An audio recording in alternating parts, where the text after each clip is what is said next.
కట్టడాలపై నిర్మాణాలు పరిశీలించిన తర్వాత మీడియా సమావేశంలో ఎమ్మెల్యే గంటా శ్రీనివాసరావు కామెంట్స్. ఎన్నో ఏళ్లుగా ఉన్న రిషికొండ నిర్మాణాల ఉత్కంఠ ఈరోజు తెరలేపడం జరిగింది. ఈ కట్టడాలపై ఏం జరుగుతుందనేది తెలుసుకుందామని వస్తే ఎన్నో అక్రమ కేసులు కూడా పెట్టడం జరిగింది. ప్రజల ఆశీస్సులతో ప్రభుత్వాలు ఏర్పడతాయి. 2019లో ఒక ఛాన్స్ అంటూ అధికారంలోకి వచ్చారు జగన్మోహన్ రెడ్డి. ప్రభుత్వంపై ఎవరు ప్రశ్నించినా అక్రమ కేసులు పెట్టేవారు. గతంలో అసెంబ్లీ సాక్షిగా జగన్మోహన్ రెడ్డి అమరావతి రాజధాని అని చెప్పారు. అధికారంలోకి వచ్చాక విశాఖలో రాజధాని, అదేవిధంగా 3 రాజధానులు అని యూటర్ను చేశారు. పచ్చటి టూరిజం రిసార్ట్ని అన్యాయంగా కూల్చివేసి విశాలవంతంగా కట్టడాల్ని కట్టారు. రిషికొండ నిర్మాణాలపై ఆది నుంచి కూడా అన్ని వివాదాలే. పచ్చటి కొండని గుండు చేశారు ఈ జగన్మోహన్ రెడ్డి. ముందు టూరిజం అన్నారు, కొంతకాలం రిసార్ట్స్ అన్నారు, మరికొంతకాలం ముఖ్యమంత్రి క్యాంపు కార్యాలయం అన్నారు. విశాఖపట్నం ప్రత్యేకించి భీమిలి, అది ఈ ప్రాంతం నేను రిప్రజెంట్ చేస్తున్న ప్రాంతం. ఇక్కడ కూడా ఈ రాజధాని మా బంధు బాబు, మేమేదో ప్రశాంతంగా ఉండాలి, మాకు ఎట్టి బస్సులో కూడా రాజధాని యాక్సెప్ట్ చేయలేదని చెప్పి 92,401 ఓట్లతోటి భీమిలిలో ఎమ్మెల్యే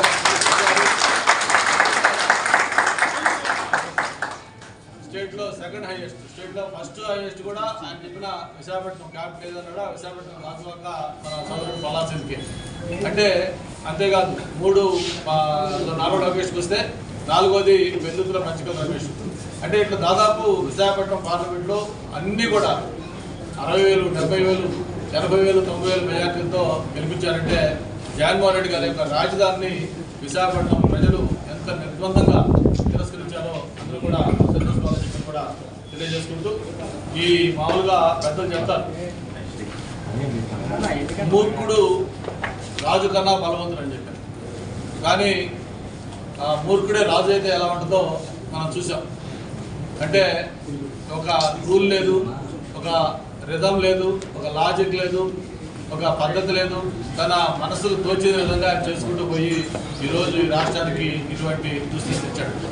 మరి అన్నేళ్ల అనుభవం ఉన్న చంద్రబాబు నాయుడు గారు అక్రమ పరిశీలన కావచ్చు, లేకపోతే ఇటువంటి నిర్మాణాలు కావచ్చు, లేకపోతే రాజధాని దాదాపు 70-80% పూర్తి ఉంటే దాన్ని అర్ధాంతరంగా దాన్ని ఆపేసి ఒక ప్రచారంలాగా చేసిన పద్ధతి కావచ్చు. మరి ఆంధ్రుల జీవనాడి పోలవరం మేము 5 ఏళ్లలో 70-75% కంప్లీట్ చేసి దానికి హ్యాండ్ ఓవర్ చేస్తే ఈ 5 ఏళ్లలో కనీసం 40% కూడా కంప్లీట్ చేయకుండా దాన్ని పక్కన పెట్టిన విధానం కావచ్చు. ఇట్లా ఇన్ని రకాల ప్రజా వ్యతిరేక కార్యక్రమాలు చేయాలో అవన్నీ కూడా చేసి ఇది మొత్తం ఆయన ప్రజల దీనికి ఏంటో ఆగ్రహానికి ఎంత గురయ్యాడు కూడా మనం చూస్తూ ఉన్నాం. మరి ఇప్పటికైనా సరే జగన్మోహన్ రెడ్డి గారిలో ఏమైనా రియలైజేషన్ వస్తా చూస్తే ఎక్కడా కూడా ఆ రియలైజేషన్ కనపడలేదు.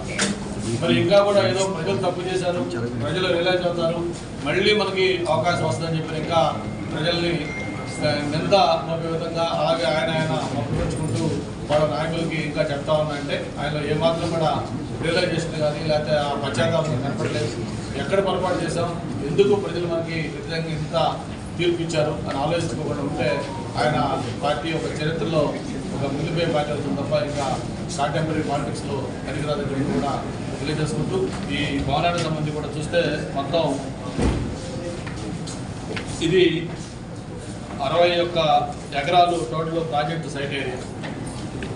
ఇది అఫిషియల్గా ఏదైతే మొత్తం ఈ డిపార్ట్మెంట్ సంబంధించి అధికారులు మొత్తం ఇచ్చిన అఫిషియల్ రిపోర్ట్. దీంట్లో 9.8 ఎకరాలు దీంట్లో నిర్మాణాలు చేశామని చెప్పి చెప్పడం జరిగింది. మొత్తం దీంట్లో 7 బ్లాకులు. 7 బ్లాకుల్లో కూడా ఒకటి విజయనగర బ్లాక్, రెండవది కళింగ, అలాగే చోళ, పల్లవ, గజపతి, వేంగి, ఇట్లా ఈస్టర్న్ గంగ, మొత్తం ఇట్లా 7 బ్లాకులు కలిపి మొత్తం దీంట్లో నిర్మాణం చేశారు. దీంట్లో 7 బ్లాకుల కింద దీంట్లో ల్యాండ్స్కేపింగ్ ఎంత పెట్టారు ఇవన్నీ కూడా మనం గతంలో చెప్పుకున్నాం. దీంట్లో ప్రధానంగా మనం చూసుకుంటే ఒక కొండ తొలిచేసినప్పుడు ఏదైతే పాత బిల్డింగ్ డిస్మాండ్ చేసినప్పుడు జనరల్ సిస్టమ్ ఏంటంటే దాన్ని టెండర్లు పిలుస్తారు.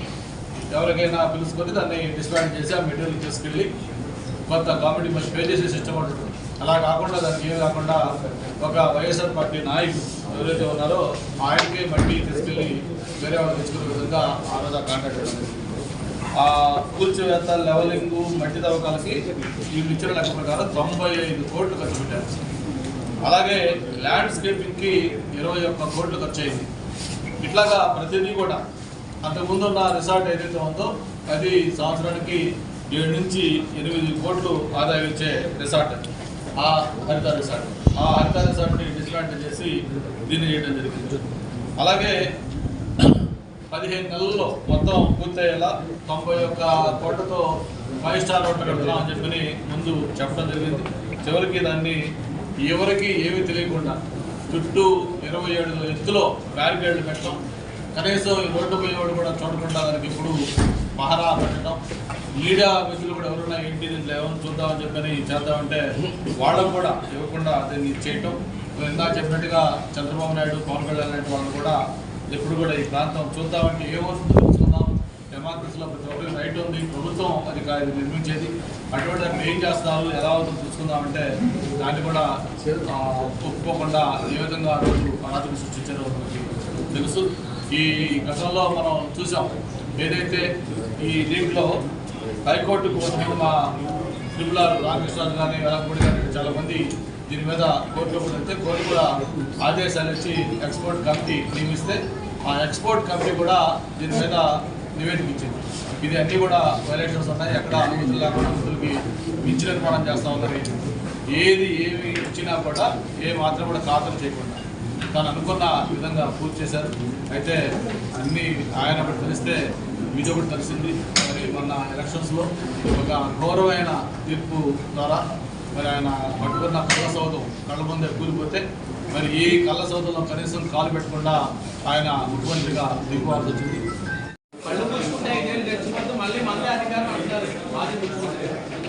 చెప్పింది ఇంకా ఇప్పుడు కూడా ఇలా పంచాయతీ అంటే మామూలు ముందు గతంలో పొలిటికల్ పార్టీస్ ఓడిపోతుంది ఎలక్షన్స్, కానీ ఎప్పుడు హిస్టరీలో జరగని పరాజయం.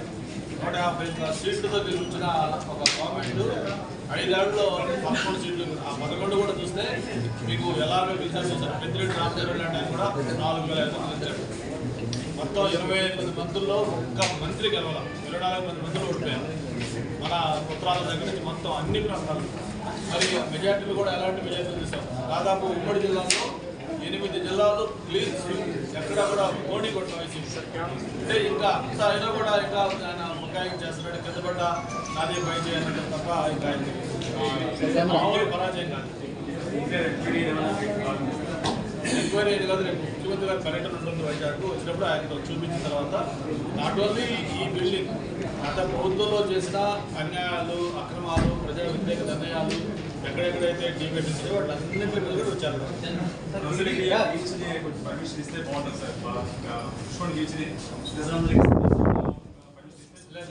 అన్ని కూడా రివ్యూ చేయాల్సిన అవసరం ఉంది. ఒకప్పుడు పాత చంద్రబాబు నాయుడు గారి గవర్నమెంట్లో ఎలాంటి అన్ని చేస్తున్నారు.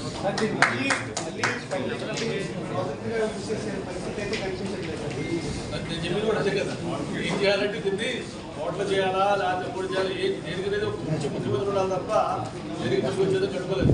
ఏం చేయాలి అంటే పెద్ద ఛాలెంజ్ ప్రభుత్వాన్ని 500 కోట్లు ఖర్చు పెట్టి చేసిన దాన్ని ఏం చేయాలి. ఎందుకంటే ముఖ్యమంత్రి గారు ఎట్లా విశాఖపట్నం వస్తాను వచ్చినప్పుడు చూపించి అందరూ పెద్ద కట్టుకోండి.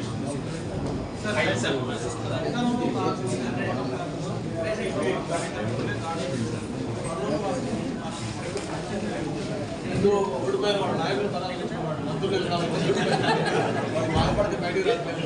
వాళ్ళని అలాగే ఇప్పుడు తెలుగుదేశం పార్టీ సంస్కృతి రావడం తెలుగుదేశం పార్టీ స్వచ్ఛంగా కొద్దిగా రావడం